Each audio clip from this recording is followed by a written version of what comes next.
पाली गांव के बाहर शांता नदी के किनारे एक गरीब बुढ़िया अपनी छोटी सी झोपड़ी में अकेली रहती थी। उसका नाम था मीना। वह गांव के लकड़हारे बलवान से लकड़ियां लेकर गांव के घरों तक पहुंचाती। यही उसकी रोजी रोटी थी। आ गई अम्मा, आज कितनी लकड़ियां लेकर जाओगी? वो वाला गट्ठर दे दो। अरे पर उठा लोगी इसे? सिर में थोड़ा सा दर्द तो है, पर पेट भरने के लिए उठा लूंगी। ला, जरा सर पे तो रखवा दे। बलवान ने लकड़ियों का गट्ठर उसके सर पर रख दिया। सुन, इसके पैसे कल दे दूंगी। अब चलती हूँ।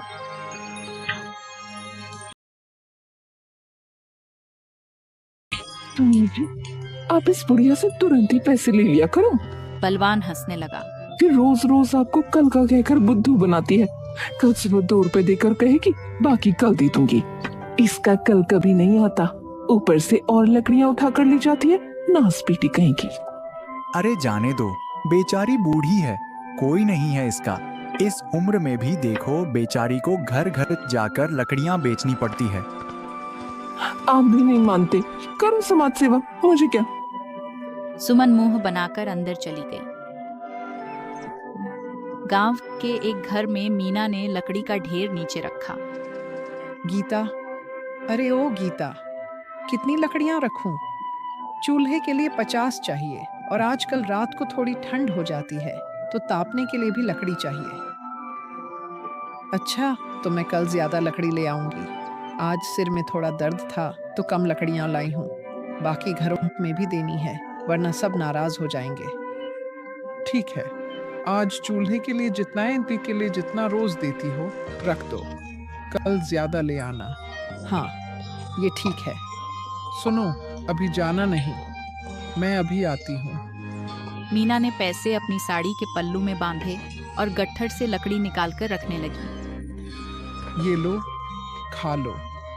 मीना उसे देखती है। अरे अम्मा, बासी नहीं है, एकदम ताजी है, ताजी, अभी थोड़ी देर पहले ही बनाई है। मुझे रोटी दे रही हो? तुम्हारी सास गुस्सा करेगी। नानी वो घर पर नहीं है, अभी तक नहीं आई। कितने दिनों के लिए बाहर गई है, अभी अभी कोई 14-15 दिन और लगेंगे उन्हें आने को। भगवान तेरा भला करे, चल सदा सुखी रहे। सुन, यह बाकी की लकड़ियां मेरे सर पर रखवा दे। तुम भूखे पेट लकड़ी सर पर उठाती हो ना, इसलिए सर दुखता है। मेरे यहाँ एक रोटी रोज खा लिया करो, कोई हर्जा ना होगा। और जो तुम्हारी सास ने वापस आकर गुस्सा किया तो उन्हें मैं समझा दूंगी, वो कुछ ना बोलेंगी। भगवान तेरा भला करे, चल सदा सुखी रहे।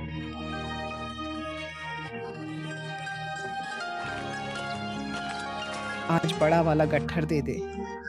शाम को सर्दी होने लगी है तो लोगों को लकड़ी ज्यादा चाहिए। हम तुम्हारा ही माल हैं अम्मा, जो चाहे उठा लो। ये ले 2 रुपए, बाकी कल दे दूंगी। ठीक है ना? हिसाब में कोई गड़बड़ ना होनी चाहिए, समझे? चलो कहीं की। हाँ हाँ अम्मा, हिसाब पूरा ठीक है। अच्छा, जरा ये तो बताओ कि गांव में सब तुमको बुढ़िया कहते हैं, तुम्हारा असल नाम क्या है? असल नाम मेरा? अरे मतलब जो तुम्हारे पिताजी ने रखा वो वाला नाम? मीना। मीना नाम है मेरा, पर अब तो इस नाम को सुने एक अरसा हो गया। सब लोग बुढ़िया या अम्मा बोलते हैं, इसी की आदत हो गई है। पता नहीं चला मैं कब मीना से बुढ़िया हो गई।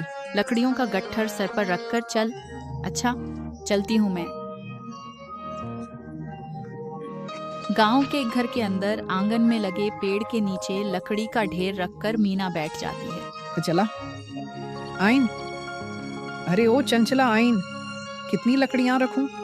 और आके जरा देख भी लो, लकड़ी एकदम सूखी है, वरना पीठ पीछे कहोगी बुढ़िया गीली लकड़ी रख के गई। चाय पी के आती हूँ। अरे ये कौन? लकड़ी वाली बुढ़िया है, जरा इसे अंदर तो भेजना। अजी, आपको इससे क्या काम पड़ गया? अरे भेजो तो।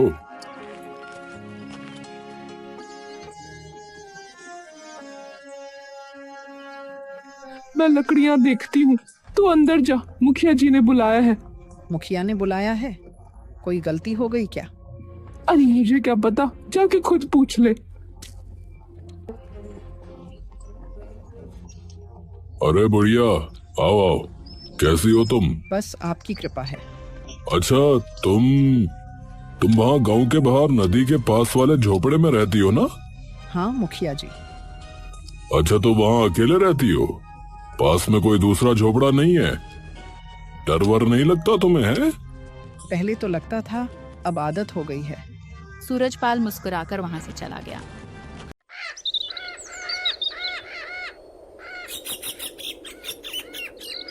चला आइन। अरे ओ चंचला आइन, कितनी लकड़ियां रखूं? अरे उसे अंदर बुला लो। थोड़ा संभल कर बात करना। बुढ़िया अंदर आ, जरूरी बात करनी है तुझसे। मीना ने देखा सूरजपाल और चंचला खुसुर फुसुर कर रहे थे। उसे देखते ही चुप हो गए। सूरजपाल ने चंचला को इशारा किया। मैं अभी आती हूँ। देखो बढ़िया, तुमने ये बात गांव में तो सुनी होगी कि मैं अपने बेटे के लिए ईंटों की भट्टी लगवाना चाहता हूँ। यह तो बहुत अच्छी बात है। ईंट की भट्टी नदी के पास ही लगे तो अच्छा रहता है। मिट्टी आसानी से मिल जाती है और गांव से ज्यादा दूर भी नहीं पड़ती। नदी के पास पंचायत की जो जमीन है उस पर मुझे ईंट की भट्टी लगानी है। जमीन के बीच में तुम्हारी झोपड़ी है तो उसे हटाना होगा। वो झोपड़ी ही मेरा सब कुछ है। मैं कहाँ जाऊंगी? देखो, मैंने सब पता किया है। वो जमीन पंचायत की है, समझी? तुम्हारा उस पर कोई हक नहीं, तो उसे जितनी जल्दी हो सकता है खाली कर दो। नहीं नहीं मुखिया, ये मुझसे ना हो पाएगा। तुम तो पहले गांव में ही रहती थी ना? हाँ, 40 साल पहले ब्याह के इसी गांव में आई थी। महेश्वर के पास वाला घर था हमारा। 15 साल पहले मेरे पति चल बसे, तब घर बेचना पड़ा। और अरे अरे अरे रोना धोना मत करो यहाँ पर। मैं तुम पर कोई अन्याय नहीं कर रहा हूँ। तुम गलत तरीके से इतने सालों से उस जमीन पर रह रही हो। मैंने सब दिखवा लिया है। पंचायत ने ना तो जमीन का वो टुकड़ा तुम्हारे नाम किया, ना तुम्हें किराए पर दिया है, समझी? किराया? मेरी किराया देने की हैसियत ना है। किसी तरह मेहनत करके पेट पाल रही हूँ। देखो भाई, ये सब मैं नहीं जानता। तुम किस हक से वहां रह रही हो? मुखिया ने कहा था मुझे वहां रह लो। वो झोपड़ी भी उसी ने बनवाई थी।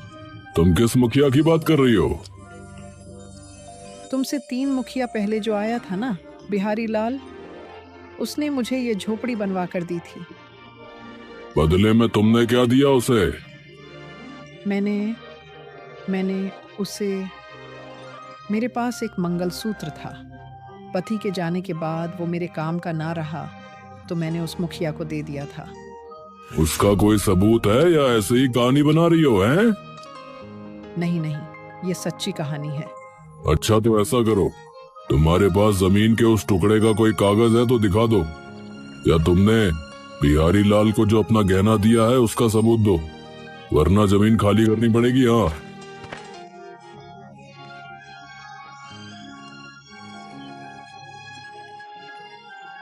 दो आदमी मीना की झोपड़ी में आए। चल खाली करो। चल खाली करो इसे। ये झोपड़ी यहाँ से हटानी। चल। नहीं बेटा, ऐसा ना करो। मैं तुम्हारे आगे हाथ जोड़ती हूँ। अरे ये मत करो, वो मत करो, मत बोलो। मुझे जो कहा गया मैं वही कर रहा हूँ, समझी? चलो तुम बाहर जाओ। मीना बाहर खड़ी रोते हुए झोपड़ी को टूटता हुआ देखने लगी। भगवान, ये छत भी छीन ली तूने। ये तूने ठीक ना किया। अंदर इस चूल्हे और 4 बर्तन के सिवाय कुछ नहीं था। इन्हें यहाँ पर रख रहा हूँ, अम्मा देख लेना, ठीक है? गीता, ओ गीता, लकड़ी लाई हूँ बिटिया। वाह अम्मा, आज तो लकड़ी एकदम सूखी है। लो पैसे, मैं तुम्हारे लिए रोटी लाती हूँ। आज 2 रोटी मिल सकती है? बहुत भूख लगी है बिटिया, बस आज के लिए, कल नहीं मांगूंगी। लो अम्मा, रोटी खा लो। मीना ने जल्दी जल्दी रोटी खा ली। लो, एक और खा लो। नहीं नहीं, पेट भर गया। अभी पेट नहीं भरा है, तुम्हारे चेहरे से पता चल गया है। खाओगी नहीं तो काम कैसे करोगी? सिर दर्द करेगा फिर। अरे रे अम्मा, रो मत। मैंने कुछ गलत कह दिया हो तो माफ करना। ना बिटिया, कल रात से भूखी थी, तुमने पेट भर दिया। मतलब कल से तुमने खाना नहीं बनाया? तबीयत तो ठीक है? तबीयत ठीक है। फिर क्या हुआ? मुखिया ने मेरी झोपड़ी तुड़वा दी। बोलता है वो जमीन पंचायत की है। तुम्हारे पास उसका कोई कागज है तो दिखाओ, वरना जाओ, वहां वो ईंट की भट्टी लगाएगा। जमीन कागज मैं कहाँ से लाऊं? वो पहले वाला मुखिया मेरा मंगलसूत्र भी खा गया। उसने कोई कागज ना दिया था, मुझे भी समझना थी। अब तो कल रात तुम उस टूटे हुए बिना छत के झोपड़ी में सोई थी। आज तो कमबख्त मुखिया के आदमी उसे पूरा तोड़ देंगे। बिटिया, अब क्या होगा? यहां से उठो अम्मा, जाओ मुखिया के पास। तुम इतने सालों से वहां रही हो, वो ऐसे कैसे झोपड़ी तोड़ देगा? जाओ, जब घी सीधी उंगली से ना निकले तो उंगली टेढ़ी कर लो, समझी?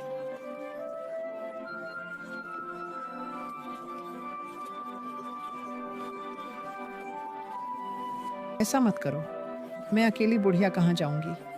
देखो, मैंने तुम्हें पहले ही सब समझा दिया था। मैं कुछ नहीं कर सकता। जाओ यहाँ से। कहाँ जाऊं ये भी तो बता दो। जब तक मेरा इंतजाम नहीं करते, मैं यहीं तुम्हारे आंगन में पड़ी रहूंगी। और वहां पेड़ के नीचे बैठ गई। सुनो, बेचारी गरीब बुढ़िया है, लकड़ी बेचकर अपना पेट पाल रही है।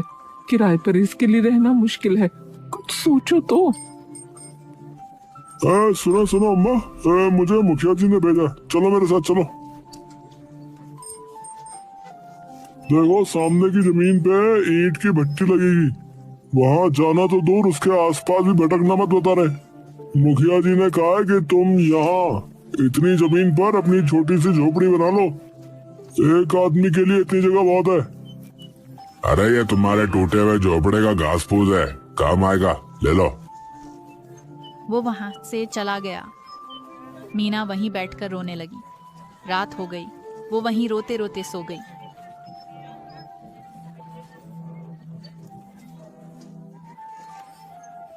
सुबह बलवान और उसकी पत्नी सुमन वहां से गुजर रहे थे। आज मुझे साथ ले जा रहे हो? अरे कभी तो थोड़ा काम कर लिया करो, थोड़ी बहुत लकड़ी उठा कर ले आना, समझी? वाह, अम्मू को औरत ऐसे खुले में सोई पड़ी है। दोनों ने पास जाकर देखा। अरे अम्मा, अम्मा, तुम यहाँ इस हाल में? मीना ने पूरी बात दोनों को बताई। मुखिया ने तुम्हारी गरीबी पर तरस खाकर ये जगह दी है। कोई बात नहीं अम्मा, रहना ही तो है, झोपड़ी यहाँ बन जाएगी। अम्मा, तुमने तो रो रो कर आंखें सुझा ली अपनी। जगह मिल गई है ना, अब चिंता मत करो, ऊपर वाले के यहाँ अंधेर नहीं है। मैं जंगल से थोड़ी लकड़ी काट कर लाता हूँ, तब तक तुम दोनों जो कुछ पड़ा है उससे काम शुरू करो। हाय अम्मा, सच्ची में तुमको ऐसे देखना ना, बस लो पानी पियो, जब तक झोपड़ी ना बने हमारे यहाँ रहो। अरे बिटिया, तुम लोग इतना प्रेम करते हो, यही बहुत है। अम्मा, मैं घर से तुम्हारे लिए खाने को कुछ ले आती हूँ, फिर हम काम शुरू करते हैं। बेटी, जिसके सर पर छत नहीं होती, उसे ना भूख लगती है ना प्यास। बस मैं अभी गई और अभी आई।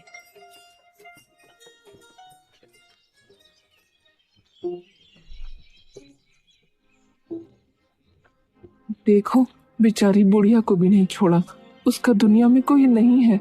ये देखकर बेचारी की झोपड़ी तोड़ दी। सत्यानाश है इस मुखिया का। वो जल्दी जल्दी वापस उसी जगह गई। अरे अम्मा नहीं दिख रही। अम्मा, ओ अम्मा, आओ कुछ खा लो। अम्मा कहाँ हो? अरे ये कहाँ चली गई? तभी बलवान भी आ गया। अरे तुमने तो अभी तक कुछ भी नहीं किया और अम्मा नहीं दिख रही। मैं तो उनके लिए खाना लाने घर गई थी, वापस आई तो देखा अम्मा यहाँ नहीं है। कब से ढूंढ रही हूँ।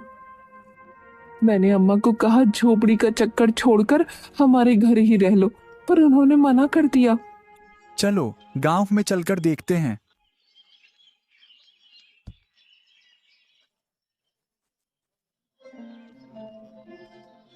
मीना, सुना तुमने?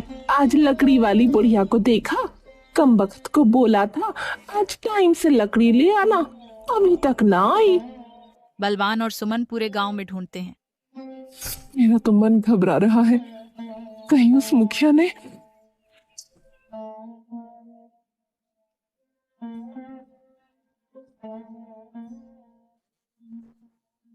अरे ओ मुखिया, अरे बाहर आ तू। ए, पागल हो गया क्या? ऐसे क्यों चिल्ला रहा है? वो लकड़ी वाली अम्मा कहाँ है? होगी यहीं कहीं। मेरे यहाँ क्यों चिल्ला रहा है तू? वो पूरे गांव में कहीं नहीं है। तूने उसकी झोपड़ी तोड़ दी और अब उसे गायब करवा दिया। अरे भांग खाकर आया है क्या? मैंने उसे गायब नहीं किया, समझा? चल अब निकल यहाँ से। सारे गांव वाले मीना को ढूंढने लगे। अम्मा, अम्मा कहाँ हो? जंगल के अंदर एक पेड़ के पीछे मीना बेहोश पड़ी थी। अरे अरे भैया यहाँ आओ जल्दी से। अरे अम्मा ये रही। अरे अम्मा के सिर पर चोट लग गई है। अरे भैया देखो। उन लोगों ने उसे हिलाया, मुंह पर पानी डाला। अरे होश ही नहीं आ रहा है इनको तो। चलो गांव लेकर चलते हैं। अरे छोड़ेंगे नहीं ससुरे को। इसकी बदमाशी से अम्मा की जान पर बनाई, बताओ। बड़ा हरामी है ये मुखिया। बलवान के घर डॉक्टर ने मीना को देखा। देखिए, जब तक इन्हें होश नहीं आता तब तक कुछ कह नहीं सकते। इनका ध्यान रखिए। बस सुनो, तुम इनका ध्यान रखो। सब गांव वाले सूरजपाल के यहाँ पहुंचे। क्या है, तुमको शर्म नहीं आती है? एक बूढ़ी औरत पर हमला करवाते हो। उसने तुम्हारा क्या बिगाड़ा है रे? झूठा इल्जाम मत लगा, बता रहा हूँ। हाँ, मैंने ऐसा कुछ नहीं किया है, समझा? मैं नहीं जानता उसकी ये हालत किसने की है। किसने की है? तूने ही की है। हमको गांव वालों को मूर्ख समझता है तू? है? तू कब से उस बेचारी के पीछे पड़ा हुआ है, हमें पता नहीं है? जमीन मिल गई फिर भी इतना नीचे गिर गया है। अरे अरे कालू, अरे जग्गा, देख क्या रहे हो? भगाओ इन सबको यहाँ से। आ जाते हैं पता नहीं कहाँ से। सब लोग लाठियां लेकर आमने सामने आ गए। रुको रुको, अम्मा को होश आ गया। अम्मा लड़खड़ाती हुई वहां आ गई।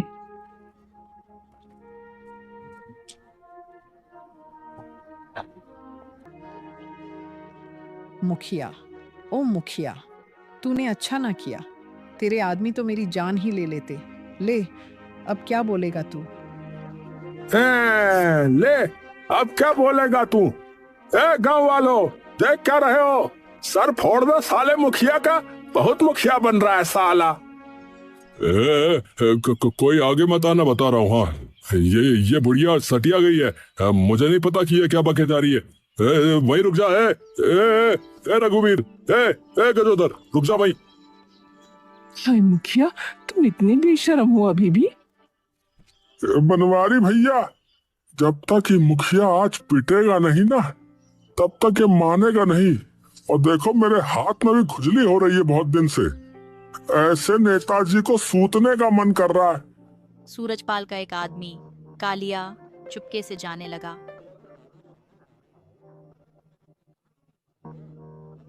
वो रहा, वो जा रहा। इसने मुझे पत्थर पर धक्का दिया था। तूने ये किया रे? अरे आप ही ने तो कहा था मुखिया जी इस बुढ़िया को मारने के लिए। वाह वाह रे मुखिया, वाह। एक झूठ छिपाने के लिए कितनों पे इल्जाम लगाएगा रे तू? अरे अरे, मुझे अगर इसे नुकसान पहुंचाना होता तो मैं कब का ये काम कर चुका होता, समझे? अब मेरे सीने में भी इंसान का दिल है, समझे? मुझे जमीन से मतलब था, वो मुझे मिल गई। इस कमजोर बुढ़िया को मार के मुझे नरक नहीं जाना, समझा? तो फिर इसने अम्मा का ये हाल क्यों किया? ए, सच बोल, सच बोल रे, सच बोल। ए साला, ये मुखिया से तो बाद में निपटेंगे, पहले इसके ये चेले चपाटों को सबक सिखाते हैं, साले चमचे कहीं के। नहीं नहीं, ए भाई, मुझे मत मारो भाई, मैंने कुछ नहीं किया। तो फिर सच बोल, एकदम सच बोलना, हाँ, नहीं तो आज तेरी खोपड़ी तोड़ देंगे, बता रहा है। अरे मुखिया जी ने ईंटों को लाने के लिए रुपए दिए थे, उनकी तो कल शराब पी गया मैं। अब काम चालू नहीं हुआ तो बहुत बेइज्जत करेगा वो। ईंटे ईंटे, अरे हाँ, हाँ, मिल गया उपाय। उस बुढ़िया की झोपड़ी से ईंटें निकली थी, हाँ, वहीं जाता हूँ, वहीं जाता हूँ। अरे ओ, तू मेरी ईंटें कहाँ ले जा रहा है? मैं ये तुझे ना ले जाने दूंगी। मुखिया जी का हुक्म है, समझी? हट जाए ऐसे। मेरी झोपड़ी तोड़कर भी उसको चैन ना मिला, यह ईंटें मैं ना दूंगी। उसने कालिया का हाथ पकड़ा तो उसने उसे धक्का दे दिया और वो ईंटों पर गिरकर बेहोश हो गई। खून बहता देख कालिया घबरा गया और खून पर मिट्टी डालकर छिपाते हुए मीना को जंगल में पेड़ के पीछे फेंक कर आ गया। मैं डर गया था। मुखिया जी ने कहा था कि बुढ़िया को कोई नुकसान मत पहुंचाना, बस कारखाने का काम देखना, बस यही बोला था। अरे संतोष, अरे निकम्मे, मैं तुझे छोड़ूंगा नहीं। आज तेरी वजह से मैं फंस गया। मैं जो भी करता हूँ डंके की चोट पे करता हूँ, औरतों पर तेरी तरह वार नहीं करता रे। वाह रे, झोपड़ी की जमीन तो हड़प गया। अम्मा, अब तुम वहाँ नहीं रहोगी, मैं तुम्हारे बेटे जैसा ही हूँ। तुम हमारे साथ हमारे घर में रहोगी तो तुम्हें एक बेटा मिल जाएगा और मुझे भी माँ मिल जाएगी। चलो अम्मा,